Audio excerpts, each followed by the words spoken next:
Welcome to the channel, I'm SmileyFaceX, and today we're going to continue on with some Broken Arrow gameplay slash, I guess, a guide.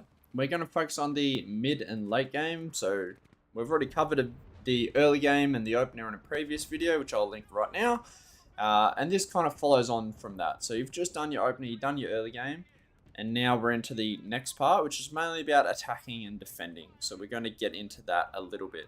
Alright, and as part of that, the first thing that we're going to go over is the actual defending of a position itself. So, alright, firstly, let's talk about some positioning of units. So, you need to think about your objective as not just a single point, but as a lane. You're playing like that whole lane vertically up the map. So here we have a Rigger Airport. There's normally a capture point on these helipads, and there's another one just on these buildings slash aeroplanes. And another one over here. So we're going to say the enemy's on the top of the screen, we're on the bottom. Okay, this would be my ideal setup for holding this point. Okay, this is what I'm trying to achieve when I'm just gently bringing dudes in, which is what you should be doing after the opener, without overcommitting too much. So let's break it down real quick. First off, recon. Okay, nice open lines of sight. They don't need to be pushed too far forward. You just need to see the key areas, okay? So this guy here, he can see this whole avenue of approach, and potentially some guys coming through the mid here as well. This guy, he can see this avenue of approach, as well as coming through the open ground. So this guy will probably get killed a lot or shot at just from proximity, but that's a pretty nice position to just provide really good eyes onto what's going on. And that's all I need. I don't need too many more than that. Anything extra, I want to try to send into the enemy's back line. Alright, line infantry. One on the cap in the hardest to reach point for the enemy. So for this one, it's actually out of the building, just on the back side. So he's still vulnerable to indirect fire. However, it's the hardest spot to dig out, so he can't just get a cheap capture point. Next thing, your other line infantry, you don't want to stack them up. You want to have them somewhere else where they can't get done from long range. So from here, if I was in this front building, I could get done from all the IFVs on their way in. But if I'm in this back building, or just on the back side of it even, because there are still long distance avenues from over here, I can just sit behind it, and as the IFVs start to come in, then I can jump in this building. Same with any anti-armor ambush teams, such as the Smalls or Ranger Moors teams. They kind of run off a similar thing. Ideally, you'd want to have two on both sides. It's just a little bit hard to achieve with this ground. Okay, pushing back just one layer, you want to have your supporting unit, whatever that is, normally for infantry. Okay, so this is where your AGL teams go, or if you've got other like long range supporting units, such as anything that shoots out to 600 or 800 meters to kill infantry. You're thinking like long range sniper teams that you actually want to engage with, AGL, stuff like that. You want to have them like one layer back, so that if anyone just starts, let's think like CQB infantry from the enemy, they start coming at my Marines, which is the weakness of the Marines. Same with the anti-armor ambush teams. The AGL teams can just demolish them as my guys retreat to safety. Okay, you've got CQB teams. They need to stay somewhere where they can actually do their job. Okay, so Marine Raiders in the forest, absolutely beautiful. That's their fucking home. Trying to put anything over this way is a real big mistake, because these are often, they're a precision instrument, right? You only want to use these versus infantry, and that's it. Whereas the Marines, you can kind of put them against a little bit of everything. And because there's no easy way to kind of get building to building or withdraw from this position, it's very likely that whatever is staying here to hold the point is probably going to die or take serious damage, in which case they're combat ineffective, and line infantry are perfect for that. It's literally their job. Whereas Marine Raiders want to be more aggressive with it, so sit it back somewhere where you can guarantee their close range. Back a layer from that, okay, you've got your IFV. It can be loaded up with some of the close range infantry as well, as a little mini QRF force, and you want to position it as it is right now, on the backside of buildings so that it's not out in the open to get sniped. So from there, you want to have it in a mobile spot where it can affect fire out to its maximum range of, most of them have around 1,000 meters, 800 to 1,000. Okay, and it can swing either side as it sees fit. Going back a layer. Okay, we got our ATGM squads, making sure we look down any key routes into the area. So the key routes for vehicles, if you're just going to double click your vehicle into an area, what route would it take? It would take the road here and the road here. And what have I got? I've got an ATGM there, ATGM there. Perfect. Okay, we also have our Stinger teams now, somewhere where they can't get taken out too easily, and there's a lot more luxurious targets in front of them, so they hopefully won't get indirected either. The reason why we don't need Stinger teams all the way at the flot, this would be what I refer to as the flot or the forward line of troops, is because we're not looking to snipe enemy helicopters with our Stinger teams. We're just looking to defend our vehicles. So if our vehicles are back here, we can be back here. If our vehicles are up this way, then we need to push up. Okay, but for a defensive position, this is just fine. From there, we also have our MBT. It's a little bit of a higher value target than our IFV. That's where IFV is a little bit more closer to the action, so it can go in first. Then if we need to reveal our tank, then we will, but we won't reveal it unless we really need to, because we don't want to give our enemy unnecessary information. Okay, then we got our SHORAD. This is the thing that we're using to snipe helicopters out with. Again, you want to hide them on the backside of vehicles. You can also put them on the edge of forest, but often the helicopters will, take one hit and then run away. But if you put them on the backside, sometimes you can lure them into like a false sense of security and then double click out and you'll just start firing off and the helicopter won't be able to turn and get away in time and you'll just rocket down. So I like to hide them behind buildings, still kind of in the second, third-ish layer of their layered defense. From there, you've also got, if you've got a helicopter, you need to make sure that you're positioning your attack helicopter way back out of the range of any TOR or any other long-range SHORAD that the enemy might be utilizing. You can put it on low altitude if you want, but honestly, if you're positioning it this far back, you really don't need to. And if you're getting hit from SHORAD when you're this deep into your position, you should probably just sell your helicopter because they've obviously got way too much anti-helicopter stuff for you to make good use of an Apache. So just sell it, that way you improve your income. But from here, it needs to be in a position where it can rapidly affect the main avenues of approach. So as we said, one would be this route here, which they can easily just attack move that way. Same, coming sitting over the top of the buildings to support this other route. And then once you're done, back to where you started. You need to make sure you have your air defense, so anything that gets bombed, you're making sure you're at least trading for it, okay? Particularly important when you have your tank out and about, they're going to be looking to utilize quick air to take it out. And then lastly, we have our supply, which we want to have sprinkled throughout our area of operations, or our TAOR, tactical area of responsibility. So we have our slightly bigger supplies, probably no more than 6,000 or 7,000 in the LVSRs. Okay, these are pretty far back and are very unlikely to get spotted and targeted by the enemy. Okay, these are kind of the sure thing. And when we're resupplying vehicles, we want to try to use these back ones. So if our IFV or our tank got shot at, we want to make sure we're coming back here. It reduces the risk of exposing them to an exploding supply because these are more hidden, as I mentioned. And because vehicles are much more easily spotted than infantry, they'll often get spotted on the way to their supply point. So to avoid this supply getting targeted, use the back ones. Then we have a couple of smaller front ones, no more than, I'd say, 3,000 to 4,000. If you're doing 4,000, you're risking it. But these are these are just for the infantry, for the very close range guys that just need to resupply and get straight back into the action. So we got One in the forest over here, which should keep it pretty hidden, but it'll probably get bombed pretty often as well. And we have a second one up here. So you can see I have a lot of options for resupply scattered throughout the area. So that's your kind of basic premise that you're trying to build for your lane.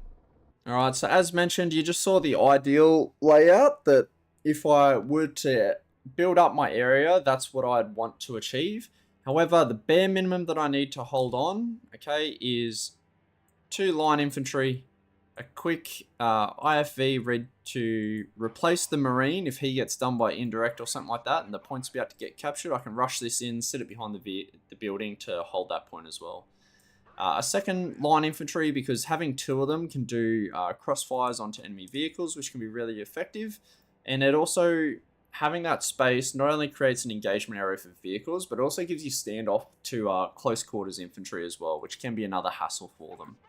You've got your 1 ATGM squad just to make sure that tanks or vehicles don't just flow through you to the rear point. You've got your SHORAD to make sure that you don't just get absolutely annihilated by 1 helicopter. And you've always got your air defense in case they are trying to do any shenanigans with air. So this is the minimum. Alright, so back to the gameplay. You can see I'm putting this into effect as I'm trying to hold Charlie. And the enemy has Alpha. So we have our flot being this medium line straight in between the 2 of us. You can see I'm using my line infantry to stand off best I can. I'm using my IFV to just support that and trying to keep my vehicles safe. I'm getting indirect fired the entire time, but I'm just trying to keep my units alive at this stage. The thing I want you to focus on with this are my resupply locations. Okay, I'm still trying to get them in because they do keep getting bombed, so I need to make sure I'm not having them too close. And the more aggressive the enemy is, the more I kind of need to be careful with my supplies, either put them in safer positions or bring in less at a time so that they're not so much of a detriment if they get taken out. Alright, it's really important that you adapt towards what your enemy is doing. So before I showed you a very default gold plate solution. However, in this game, you'll see that I actually don't have anything close to that, okay? I'm just spamming my airborne NGWS. Because throughout this game, I've noticed that this guy's really struggling to actually finish my guys off because he has a lack of vehicles. And because of the range of his infantry and the range of mine, I can actually inflict significant damage before he gets to me. And then I often take out his infantry. Mine are rather low, and I can get mine out to resupply and bring them back. So I can tell that he's really struggling to deal with the NGWS, so I'm just going to keep flooding him with those until he can show me that he can actually deal with it. Alright, then you need to have your QRF element. This is another super important thing to have on standby. So if they are starting to do a breakthrough, you can see a big flood of vehicles or whatever it might be. It's normally needs to be quick. So I'm talking it needs to be either a helicopter or fast air to deal with it. This is why when we get to deck building later on in some of the follow-on videos, it's really important to have a multitude of different ways to deal with anything that the enemy throws at you. Okay, when you're defending, it's also very important to use your IDF more wisely. Okay, you can normally identify the enemy's break-in point from the first point that they drop off their infantry troops. It's normally the corner of a compound, and then they'll look to push in from there. So as you start to see the troops coming in, have your indirect fire there. The earlier that you can indirect them, it can make them panic a lot earlier. Even if you're not doing damage, even if it's like a T14 and you're just peppering it with, I don't know, some fucking shitty mortar, if you panic it, it'll become a lot less effective. Maybe the T14 is a bad example because it's got an auto reloader, but you know what I mean. Alright, the last thing is your resupply locations. You can see now I'm starting to diversify my resupply locations. I've got 2 on the ground currently, and I've got a 3rd coming in just over to the left here. So I'm trying to slowly sneak them forward. Biggest cache is my most secure one, which is on the back side of my cap. Alright, that's done with defending. Let's talk about attacking. Alright, whenever you're going to do an attack, it needs to have a purpose, okay? You shouldn't just be attacking for the fuck of it. That's a good way to lose troops unnecessarily and just cost you points on the kill death. So the 3 reasons for attacking. 1, it's the end of the phase, which is what you're seeing right now. We're coming up to the end of phase 1, which is why I'm building my push onto the alpha cap. 2, it's a distraction, okay? If you're flanking with helicopters, or you have some rear recon that are about to fuck some things up, or you've got a fast moving flanking friendly call sign to your side, just something you can tell that the enemy is occupied with something, you can add more shit for them to micro by launching an attack, which should make one of the things effective, either the huge flank distraction play, or you might just get ground for free. Either way, you need to stress their micro real hard. And the last one's the blitz, which is where we're doing it so that we can punch through the enemy line and cause chaos. This is when you identify certain key things that you might be able to just take full advantage of. So normally it's either a lack of ATGMs or anti-armor teams, or a lack of SHORAD/man pads, and you can do a bit of a helicopter push. Alright, the first step for attacking is to use smoke or indirect fire on the key positions that are going to threaten your main attacking units. Okay, we want to soften up the position. If you're sending vehicles, you want to target the ATGM. If you're sending infantry, you want to target the CQB lads. 2, you want to bring IFV with either line infantry or CQB infantry. Okay, vehicles can be taken out very easily by either helicopters, tanks, fast air, or even multiple IFVs when they can get on either flank of a vehicle. So vehicles can be taken out rather easily, but infantry are really hard to dig out of a position. So you need to use something to take out infantry. So normally IFV with combat engineers or something similar is a pretty effective assaulting unit. That's why you see the T-15 Barbarous with the riot shield squads, and why they're such a pain in the ass to deal with. All right, from there, you always also want to have at least one SHORAD coming up, at least like one layer back in case you need it, and anti-armor teams. Normally just 1 or 2 is enough, just because once you're in that cap, the enemy are going to try to counterattack. So 9 times out of 10, they're going to come back at you with vehicles. So having that anti-armor ready to go is awesome. And it's also, armor is also the normal response to a good IFV push as well, because they want to take out those IFV. All right, from there, once you've gotten that in place, the next thing you need to do is exploit the position. So ideally, you want to push past the capture zone and create a new flot, making sure to take other key positions. Part of that is also pushing any recon that you have deep into the enemy line. See if you can get something in a real annoying position in the back line, because you don't really need it for the front line anymore. If you get the opportunity, push them in the back, and then on your next resupply, bring in some more snipers to sit where those previous ones were. But you really want to try to keep pushing things forward, and if you can target their air defense net or their indirect pieces, then you're fucking laughing. Alright, and the very last one is making sure that you bring up some nice resupply and you re-establish that flot, as I said, okay? Thinking of key areas where you can get away with placing supply. So in the example behind you, if I pushed onto Alpha, I really don't think I could maintain a supply on Alpha. And then I'd have to cross through, was it about 200 or 300 meters of open ground to get back to my hangars, which is where I could possibly have my closest resupply, which, as you saw just then, just got taken out. So I can't effectively hold Alpha, which is why I attacked just for the end of phase point, and then I got out again. Alright, now we'll talk about counterattacking and when it's actually a good time to do a counterattack, because it's not always obvious when you should or shouldn't do one. So, when you should do it. One of the times is when you have a really, really effective defense, okay? If you trade really well with them and you're still healthy and in a position to fight, it's the time to take that ground, baby. Like, you just got to go for it. This is commonly seen by a IFV column or a tank column just getting cleaned up by one piece of fast air. Or if the enemy just brought a really poor combination of infantry to the fight and you just get really good trades with your IFV and stuff like that, there's nothing wrong with quickly loading your lads up and getting straight in there. Alright, so it can also be the case is if you just have better supply than the enemy. So early on in this game, those hangars in between our positions, we were both fighting over them.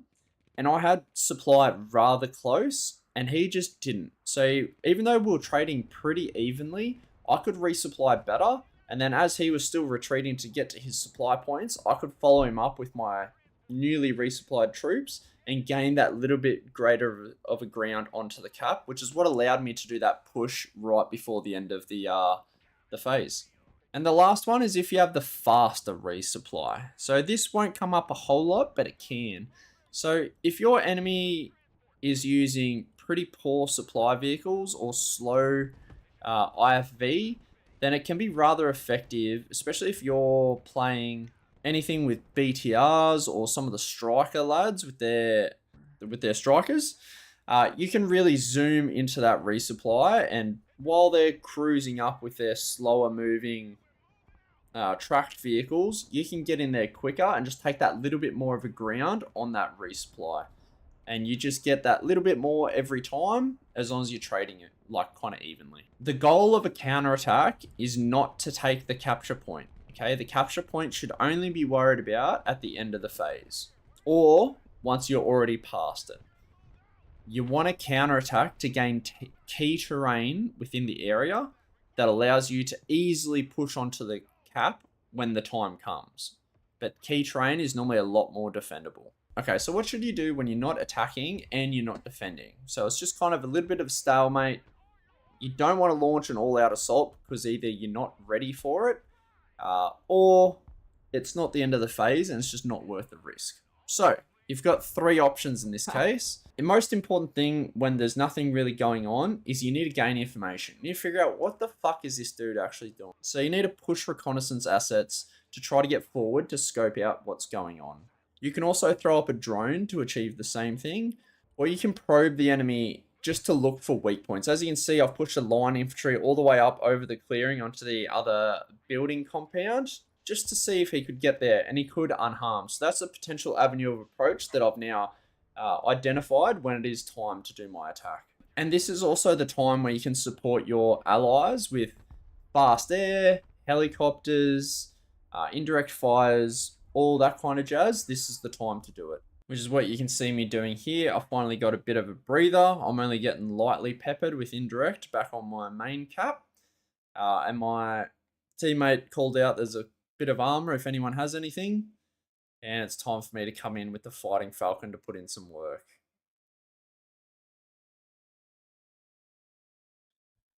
Okay, it goes down, but he traded pretty well. But that's the time to use it, is when you're not really doing one thing or the other.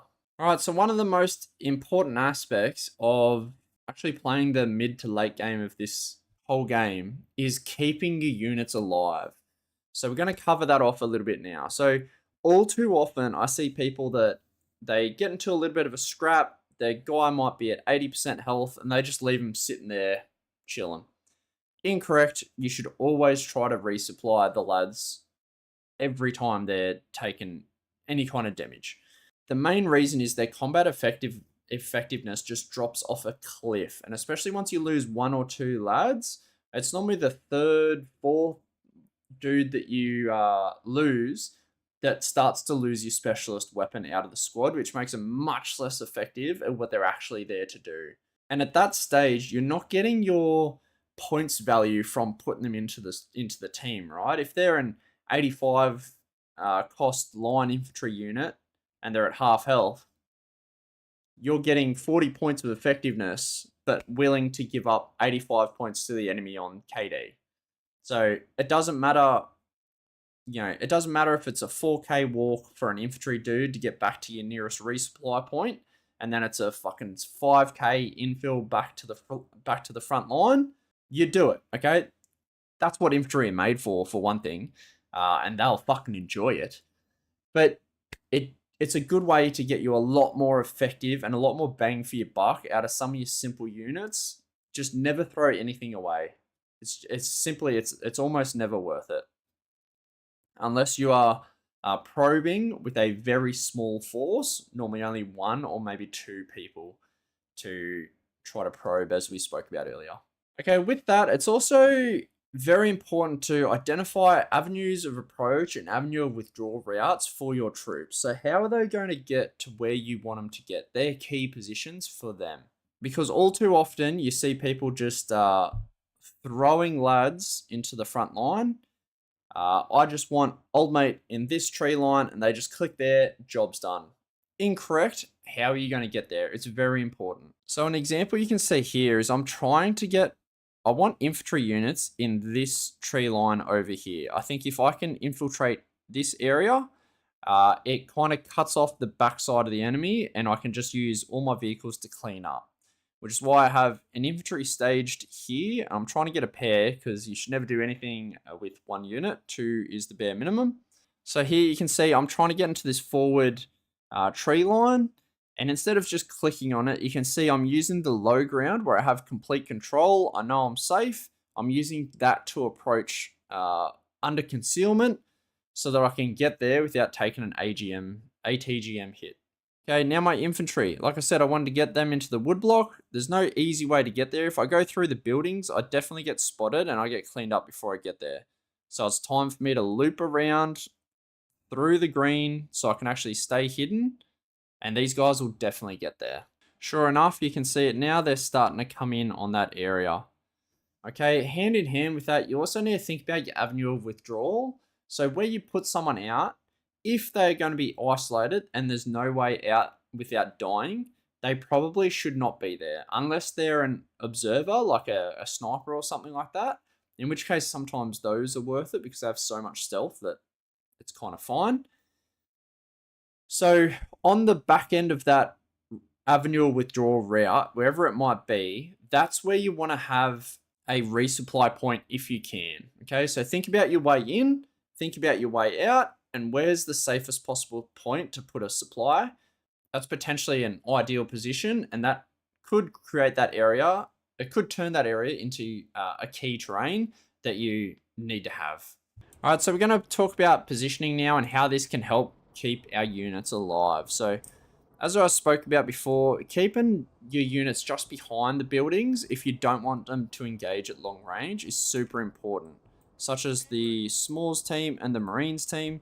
As soon as there is a threat, they can jump straight in, get that cover bonus, and then fight from that building. Same with this guy, but it lessens the risk of them getting taken out by indirect fire or like just being outranged. For vehicles, okay, it's really important that you use a vehicle for what it needs to do, okay? If I saw there was Marine Raiders in this forest, I could send my tank in there, okay? Only if I was sure that was the only thing in there. If there's even a potential of a line infantry or a Moors team or something like that, there's no shot I'm ever clicking into a forest with a vehicle. That should never occur.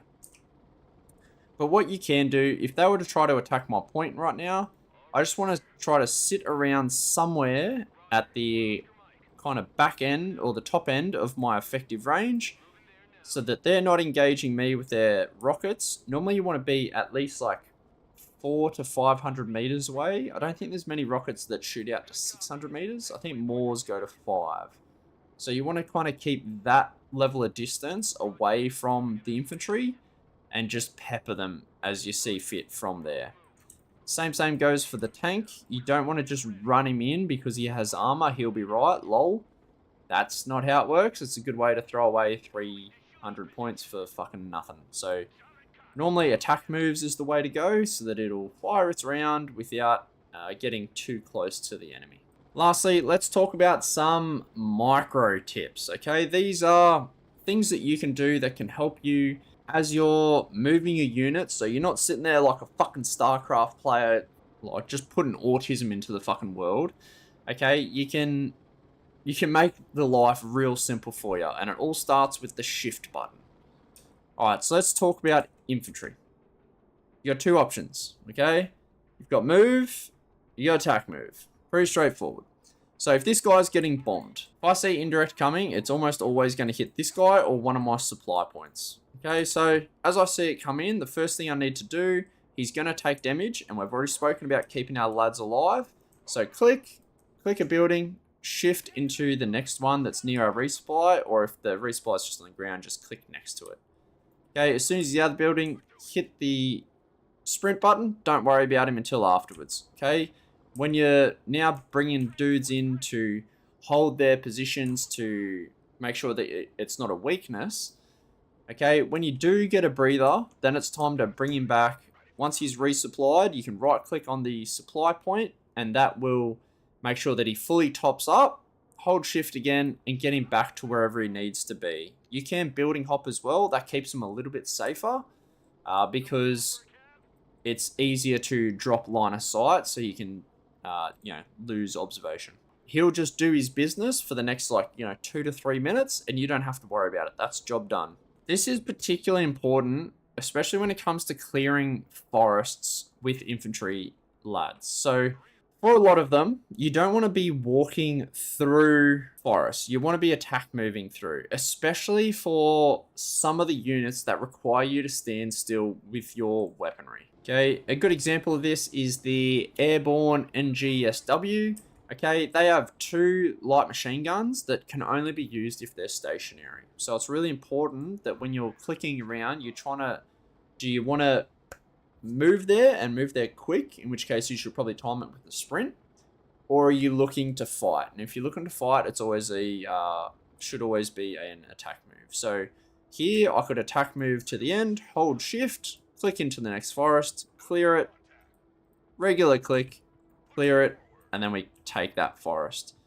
Okay, and something like that is what most of your patterns should look like when you're clearing through the woodblocks.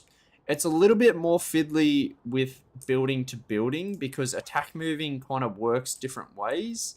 It's a little bit weird for building sometimes. So I've just gotten in this, I can engage, I Q move into the next building and the next one and the next one. You can see even though I'm engaging, they're moving already. So you need to spend a bit more micro with infantry in around buildings because you can't just Q move like you can through the forests. All right, for vehicles, okay, this is pretty straightforward. So I just spoke about how you want to keep your distance. The easiest way to do that is to have kind of checkpoints that you're trying to fight to get towards the whole time. So something that I commonly do is I'll just attack move behind random buildings while I hold shift to make sure that they don't exactly know where I am, and then I finally finish up somewhere in a safe position behind a building. What this allows me to do is engage the whole way that I'm going. It'll stop, he'll engage until he can't anymore, and then he'll keep kind of patrolling, which makes him hard to target for cruise missiles unless he's fighting for 20 seconds straight, in which case I probably want him to continue to do that, or I'm going to spend more micro there. But additionally, by going behind buildings, that drops line of sight, which can snap ATGMs and other things like that that are coming from a longer range that you can't engage, and it can make it awfully annoying. Again, with this, you want to use a combination of attack moves and regular moves. And most of the time, you want to avoid fast moving. That can just lead to really predictable outcomes for the enemy. And that's, again, where they normally have their ATGM set up, is if you start fast moving, you're probably going to run into them. If I wanted my tank to engage, things that were along this line of buildings here, I'd probably do a regular click, because I don't want to be, I don't want to be following any of the roads or anything too extreme like that, and then potentially just attack moving around, trying to keep it kind of sporadic before returning to a safe point. And then I'll kind of let him do that. I'll do something else. Maybe old mate went for a resupply and I'm just bringing him back. And when I see that they're engaging, then I can focus my micro back there again. But it saves me going like click, yeah, attack that thing. Oh, he's gone. All right, click over here. They're kind of self-sufficient, and they are pretty, and it does improve their longevity against cruise missiles. For helicopters, you can do a similar thing. However, I recommend that for a lot of them, you actually zigzag your way around. This is because when helicopters go in just a dead straight line, it takes them quite a while to wash off their speed, and it can get a lot closer to the enemy than what you want.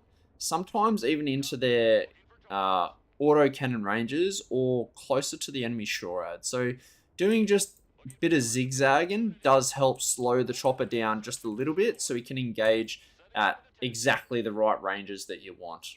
This is also really useful for if you're using a chopper to clear out potential enemy recon positions, because often you will spot it, but because you're directly overhead, you won't be able to engage, and because you're moving too fast, you'll end up not actually engaging that target. So zigzagging keeps it slow, keeps it washing off at speed. Alright, the last little tip when it comes to old me and micro, okay, make it easy for yourself when you're calling in units. All too often, I see lads just, you know, they're doing some micro, they're fucking around, they're fighting this, they're using smokes, they're sprinting over this way, like, fuck, I need a tank, and they just click something, they click a fucking tank, where's a tank, holy, and they just click it in, and they go back to what they're fucking doing. And then they get carried away with whatever they're doing, 2 to 3 to 5 minutes passes, and a tank is just sitting in the open and just gets absolutely fucking demolished by indirect fire or an enemy aircraft or something like that. Don't be that guy, okay? If you got time to click into resupplying it, you got time to keep it safe. So shift up a couple of moves so you don't have to worry about it. Get your vehicle, whatever it is, and then put it safely behind a building. As we already spoke about with our positioning, and where we want things to be, behind buildings is the safest possible point. It also helps from indirect a little bit more than being in the open or being in a wood block, but wood blocks can also help. But vehicles, wood blocks, we've also spoken about that. Alright, this can also be done super easily with supply. So if I want some supply brought in, let's say I want it just behind that building there, I've got time to place it down, quickly turn my camera, click it, hold shift, double hit unload, and then so while holding shift, double hit unload and hit the back button as well. So by clicking it, holding shift, double clicking unload, holding shift, clicking the back button, it'll come in, it'll drop off its load, and it'll fuck off, and you wouldn't have had to deal with it at all. And that is all something you can do within, you know, the 5 seconds it takes you to bring the vehicle in. Quickly turn, click it, bring it back. Super important for helicopters as well, especially if you're resupplying with them, because another common terrible tactic is they just plot it down, it just gets taken by a shorad, and then you're kind of fucked. Instead of actually guiding it on the way in, holding shift, and fucking it off. I hate to say it, but the same thing goes for air, okay? If you see something that you might want to call an aircraft in, and you should always be aiming to float about however many points it costs you to bring your aircraft in, around 400 or so for most specializations. If you see, I don't know, a T-14 or a IFV fucking conga line coming down range, okay, click your plane tab, get whatever you want, and click it at the back of your area. That way you can focus on what you're doing. You can watch it with your recon, see where it's going. You can click over this way. You don't have to worry about it because it's just going to strafe in a safe area where it won't get hit by enemy air defense. Okay, once you do have a good... make sure you put it on low altitude as well, which is a given. But once you finally get the opportunity, let's say you stay stationary right on that little shrub there, you finally see it. Because I've pre-positioned nice and close, my strafing run... hit the afterburner, hold shift, press back. He'll come in real quick, do his run, and then fuck off back home. You can add a layer to this by clicking off to the right or left after the strafing run before returning home if there's a safer egress route. But this way, you're not trying to, you know, instantly call something in, and as soon as it appears on the map, you're clicking, I reckon he's going to be about here. Please, please, please. Come on, come on. Okay, it's a just wasteful thing, and you're going to be, honestly, lucky if you even hit it. But if you loiter it at the back, wait for an opportune time, and then go it, you're going to get much better effect out of your aircraft, making sure to low altitude, afterburner once you've designated the attack, and shift back. And those are all good ways to keep your shit alive. Yeah, I hope you got something out of this. It is all easier said than done. But if you just focus on one thing at a time, such as, alright, this game, I'm going to make sure I'm shift clicking my vehicles behind buildings, or I'm going to make sure that I attack move through wood blocks, or just these little tips and tricks, just try to apply them one at a time as you see fit. As you can see at the start of this little clip where I've been talking, I've done the attack move thing with my booker. And as you can see, it's just chipping away and I haven't had to do anything there. I can even scratch my nose, I can fuck around. I'm using absolutely no micro and it's just doing the business for me. And it's going to go to a safe position after the fact, so I don't even need to worry about it then. If they smoke, it goes away. It's never in danger of actually getting close air support. But anyway, I hope you enjoyed and yeah, I'll see you on the next video. Peace.